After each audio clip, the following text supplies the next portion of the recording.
Antigo Testamento, Gênesis capítulo 50. José se atirou sobre o pai, chorando e beijando seu rosto. Ele deu ordem aos médicos que estavam ao seu serviço para embalsamar o corpo do seu pai, e assim eles fizeram. Gastaram 40 dias para fazer isso, o tempo normal para embalsamar um corpo, e os egípcios ficaram de luto 70 dias.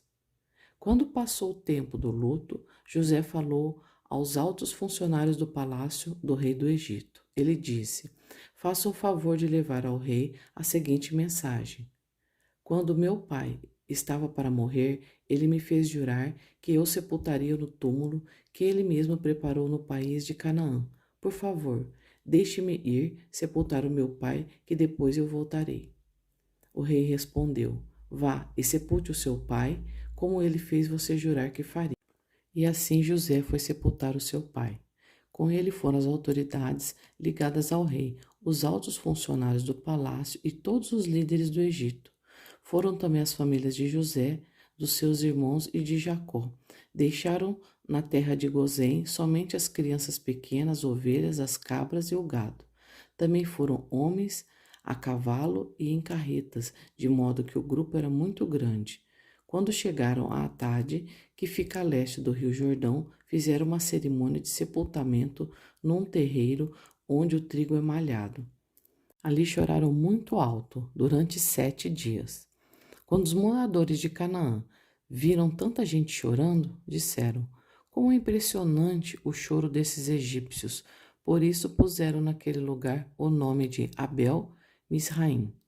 Assim, os filhos de Jacó fizeram com o seu pai tudo o que ele havia ordenado. Eles levaram o seu corpo até Canaã e o sepultaram na caverna de Macpela, a leste de Manre, no terreno que Abraão havia comprado de Efron, o heteu, para ser a sepultura da família.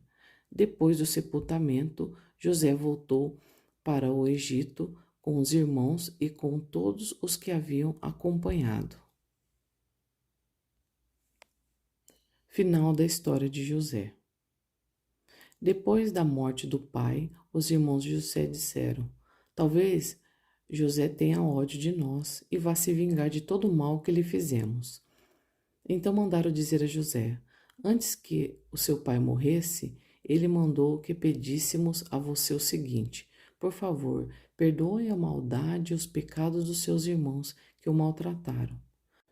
Portanto, pedimos que perdoe a nossa maldade, pois somos servos do Deus do seu pai. Quando recebeu essa mensagem, José chorou. Depois os próprios irmãos vieram, se curvaram diante dele e disseram: aqui estamos, somos seus criados. Mas José respondeu: não tenham medo, eu não posso me colocar no lugar de Deus. É verdade que vocês planejaram aquela maldade contra mim. Mas Deus mudou o mal em bem para fazer o que hoje estamos vendo, isto é, salvar a vida de muita gente. Não tenham medo, eu cuidarei de vocês e dos seus filhos. Assim, ele os acalmou com palavras carinhosas que tocaram o coração deles. José ficou morando no Egito, ele e a família do seu pai. José viveu 110 anos e chegou a ver os netos de Efraim.